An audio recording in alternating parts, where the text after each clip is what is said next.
नमस्कार मित्रों, मैं हूं वैद्य राजकुमार राठौड़। आज 21 जून यानी कि अंतर्राष्ट्रीय योग दिन के मौके पर हम बात करने वाले हैं कुछ ऐसे बेसिक योग आसन और प्रोसीजर्स की जिससे आपकी आंखों की हेल्थ अच्छी रह सके। आप घर बैठे अपनी आंखों के हेल्थ का ध्यान रख सकते हैं इन प्रोसीजर्स के द्वारा, क्योंकि आज कल डिजिटलाइजेशन के जमाने में टीवी, मोबाइल, लैपटॉप और इन सब डिजिटल इंस्ट्रूमेंट का यूज इतना बढ़ गया है कि लोगों कम से कम मिनिमम 7 से 8 घंटे तक दिन में स्क्रीन को फेस कर रहे हैं। इसी की वजह से जो हमारा टीयर प्रोडक्शन है वो भी काफी दिक्कत में आ रहा है। इसीलिए काफी लोगों को ड्राई आई सिंड्रोम यानी कि आंखें सूख जाना, कंप्यूटर विजन सिंड्रोम यानी कि कंप्यूटर बैठ के आंखों में दर्द, हेडेक, आंखों के आसपास सूजन या तो आंखों से कंटिन्यूअस पानी बहते रहना जैसे काफी बीमारियां होती हैं। तो इन सब इरिटेशन से बचने के लिए आज मैं कुछ जो बेसिक बातें करने वाला हूं उन सबको ध्यान से सुनिए और अपनी लाइफ में अप्लाई करिए। सबसे पहले हम बात करेंगे आई वॉश की, क्योंकि जनरली लोग आंखों पे पानी को छिड़कते मारते हैं, इसलिए आंखों के आगे वाला जो लेयर है उसमें प्रॉब्लम हो सकती है, या तो अपने जो टीयर है वो भी रैपअप हो सकता है उसकी वजह से। तो हमें क्या करना है कि कोई बाउल या तो ऐसे हाथ में गर्म पानी, आरओ वाटर लेके उसको हल्का सा गर्म करके उसको दोनों अपने उसमें रख के जैसे अपनी आंख अंदर जा पाए इतना रख के खोलना बंद करना, ऐसा कंटिन्यूस करना है फॉर 5-10 टाइम्स। अगर ऐसा आप नहीं कर सकते तो आप आई वॉश कप खरीद सकते हैं जो कि ऑनलाइन मिलता है।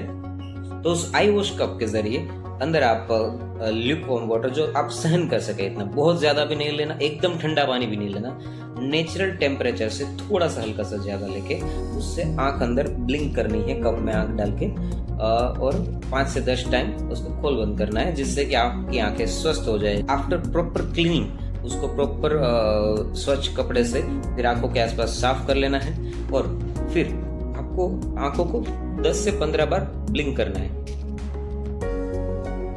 फोर्सफुली ब्लिंक करना है। उसके बाद 4 से 5 बार, इस 4 से 5 बार फोर्सफुली ब्लिंक करोगे उसके बाद इससे क्या होगा कि आपके आंखों के अंदर जो ग्लैंड है वो एक्टिव होगी, क्योंकि आजकल हमारा जैसे लंग्स का कैपेसिटी से हम पूरा सांस नहीं ले पाते, इसीलिए हम योगा करते हैं, वैसे ही आंखों की कैपेसिटी से कम ही टीयर प्रोडक्शन हो रहा है। तो हमें फोर्सफुली आंखें बंद करनी होगी, जिससे आपको शायद पता चलेगा कि आपकी आंखें गीली हो रही है। एक्चुअली हर ब्लिंक में होना चाहिए पर नहीं हो रहा है, क्योंकि हमारी अंदर मेबोबियन जो ग्लैंड है उसकी एक्टिविटी कम हो चुकी है। तो आपको चाहिए कि उसको फोर्सफुली बंद करें ताकि प्रॉपर टीयर प्रोडक्शन हो। ये हो जाने के बाद आपको आई एक्सरसाइज शुरू करनी है, जिससे कि आपका आई बॉल की जो मूवमेंट है वो फ्रीली हो सके। जनरली ये प्रोग्रेसिव मायोपिया, एस्टिग्मेटिज्म में काफी अच्छा रिजल्ट देता है, जिसमें हम अलग अलग गेज में आई बॉल की मूवमेंट करते हैं। तो पहले आप जनरली अप डाउन, मैक्सिमम आप जितना अप जा सकते हैं आई बॉल को, सिर नहीं हिलाना है और आई बॉल सिर्फ मूवमेंट होनी चाहिए। तो अप डाउन ऐसा 10 बार करना है। सेम वैसे ही साइड टू साइड जाना है, सिर्फ सिर नहीं हिलाना, सिर्फ ग्लोब को side to side, right left, ऐसे साइड टू साइड मूवमेंट करनी है 8 से 10 बार। ठीक है, इससे क्या होगा कि आपके आंखों के जो मसल है, आंखों में हमारी जो आंखों के ग्लोब को कंट्रोल करते हैं, जो आंखों के ग्लोब के मूवमेंट के लिए रिस्पॉन्सिबल है, वैसे 6 मसल होते हैं, एक चारों तरफ एक 2 ऑब्लिक मसल ऐसे। इससे क्या होगा कि आपके आंखों के जो मसल है उसको स्ट्रेंथनिंग मिलेगी और वो मसल ज्यादा स्मूथ रहेंगे, तो आपकी आंखों की मूवमेंट भी स्मूथ रहेगी। इससे आपको देखने में काफी क्लियर होगा, क्योंकि आंख का एकोमोडेशन क्लियर रहेगा। उसके बाद हम आगे जाएंगे एक्सरसाइज में। तो उसके बाद हम लेंगे नजदीक वाला पॉइंट और दूर वाला पॉइंट ऑब्जर्व करने की एक्सरसाइज। उसमें आपको अपने जो थंब नेल है उसको एकदम नाक के नजदीक रख के उसके ऊपर फोकस करना है और उसके बाद उसको दूर पॉइंट पे ले जाना है। पर एक ध्यान रखना है, अगर आप चश्मे पहनते हो तो उसके निकाल के ये सारी एक्सरसाइज करनी है। तो पहले यहाँ पे रखा, फिर धीरे उस पर फोकस करना है, फिर धीरे से उसको दूर ले जाना है। फोकस नेल पे ही रहना चाहिए, सिर हिलना नहीं चाहिए। फिर से उसको नजदीक लाएंगे, फिर से उसको एल्बो से एकदम हाथ को सीधा करके अंगूठे को दूर ले जाएंगे। तो ऐसी क्रियाएं 10 बार करेंगे। ठीक है, उसके बाद अगर एक्सरसाइज में ही आगे जाएंगे तो हमारे ग्लोब को अलग अलग जैसे राउंड मूवमेंट कराना है, क्लॉकवाइज एंड एंटी क्लॉकवाइज। जैसे फर्स्ट हम जाएंगे क्लॉकवाइज, सिर्फ हमारा ग्लोब मूवमेंट करना चाहिए, हेड का मूवमेंट नहीं करना चाहिए।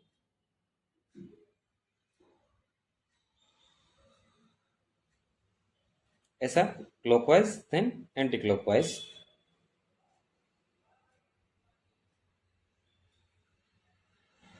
ऐसा करके हमारा ग्लोब का मूवमेंट करना है। तो ऐसे हर एक गेज में हमें आई बॉल का मूवमेंट करना है, जिससे कि हमारे आई के मसल उसकी फ्लेक्सिबिलिटी बनी रहे और एस्टिग्मेटिज्म जैसी प्रॉब्लम हमें कभी ना हो।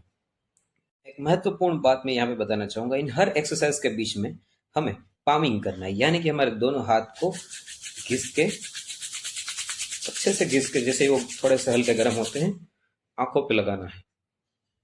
हर एक एक्सरसाइज के बीच में ये कम से कम 4 से 5 बार करें। इस पामिंग करने से क्या होगा कि जो आपके मसल है उसको जो फ्लेक्सिबिलिटी मिली है, तो उसको एक गर्माहट मिलेगी, फिर वहां की जो नर्व्स है वो भी एक्टिव होगी। तो इसकी वजह से काफी आपको रिलैक्सिंग लगेगा। और जो आप थक जाते हो तब भी कभी बीच में, जब ऑफिस वर्क में हो तब भी कभी बीच में हर आधे घंटे पे ऐसा कर सकते हो, पामिंग कर सकते हो सेम। उसके बाद एक 20-20 का रूल है जो मैं आपको खास यहाँ पे बताना चाहूंगा, कि जब आप हर आधे घंटे पे या तो 20 मिनट पे ऐसा रूल है कि आप जो भी अगर कोई भी मोबाइल स्क्रीन या तो लैपटॉप स्क्रीन यूज कर रहे हो, तो हर 20 मिनट पे उसे छोड़ के कोई दूर वाले ऑब्जेक्ट पे फोकस करना चाहिए और वो कंटिन्यूअस 20 से 30 सेकंड तक देखना चाहिए। हर 20 मिनट पे उठ के ये करना चाहिए, जिससे कि आपकी आंखें ड्राई नहीं होगी और आपको जो हेडेक या तो आंखों के आसपास सूजन, आंखों में से पानी निकलना, कंटिन्यूस होना, ये सब प्रॉब्लम नहीं होगी। और जैसे ये 20 मिनट के बाद खड़े होकर ये देखते, उसके बाद तुरंत पामिंग करके रिलैक्स करके उसके बाद फिर अपने काम पे लग जा सकते हैं। उसके बाद आता है त्राटक प्रोसीजर, जो कि अष्टांग योग के धारणा, जो अष्टांग के अलग अलग 8 अंग है उसमें से जो धारणा है उसके अंतर्गत आता है। उसमें अलग अलग चीजों पे फोकस करने की बात है। तो जो मोमबत्ती होती है, या तो दिया होता है, या तो चंद्रमा, ऐसी कोई भी चीज जो उस पर फोकस करना है, कंटिन्यूअस उस पर देखते रहना है। और इससे क्या होगा कि आपकी आंखों से कई बार पानी निकलने लग जाता है, विदाउट ब्लिंकिंग इसे करना होता है, इसलिए आंखों से पानी निकलने लग जाता है। तो इससे आपकी आंखें मजबूत होगी, आपकी आंखें क्लियर होगी और आपके आंखों के जो मसल है उसको भी एक स्ट्रेंथ मिलेगी। जब भी आप कोई डिजिटल इंस्ट्रूमेंट यूज करते हो, जैसे कि मोबाइल, कंप्यूटर, लैपटॉप, कोई भी स्क्रीन यूज करते हो, तो अपने आसपास चाहिए कि मैक्सिमम लाइट हो। सिर्फ मतलब अंधेरे में कोई भी डिजिटल इंस्ट्रूमेंट यूज ना किया जाए। रात को खास अवॉइड करें, 9-10 बजे के बाद डिजिटल इंस्ट्रूमेंट का यूज अवॉइड करें, या तो फिर अगर करना ही पड़ रहा है तो आजू बाजू भरपूर मात्रा में लाइट का प्रयोग करें, जिससे कि आपकी आंखों में ज्यादा प्रॉब्लम नहीं होगा। उसके बाद आता है कि आपकी आंखों के आसपास जेंटल मसाज करना है। आंखों के आसपास गाय का घी थोड़ा सा गर्म करके दोनों उंगलियों में थोड़ा थोड़ा सा लेके आंखों के आसपास ऐसे करके मसाज करना है। इससे जो भी आपके मसल्स होंगे वो मजबूत होंगे, और दूसरी बात कि वहां का ब्लड सप्लाई बढ़ेगा। तीसरी बात कि जो भी पूरे दिन का स्ट्रेस रहा होगा वो हल्का हो जाएगा।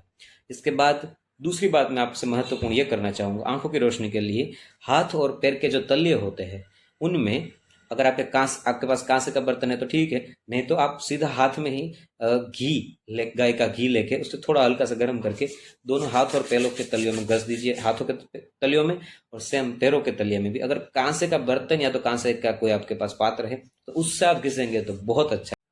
इससे भी अधिक कई बातें हैं जिससे आपकी आंखों की हेल्थ अच्छी रह सकती है, जो जिसका कि आयुर्वेद शास्त्र में काफी अच्छे से वर्णन किया गया है।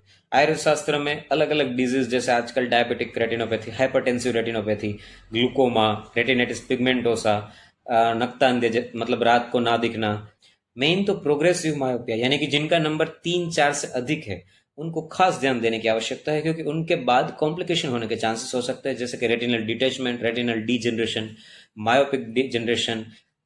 जो बीच का पोर्शन होता है हमारा, मतलब जो मैक्युलर रीजन होता है जहां से मेन दृष्टि होती है हमारे पर्दे में, वहां का डीजनरेशन, जैसे अलग अलग काफी बीमारियां हाई मायोपिया की वजह से हो सकती है।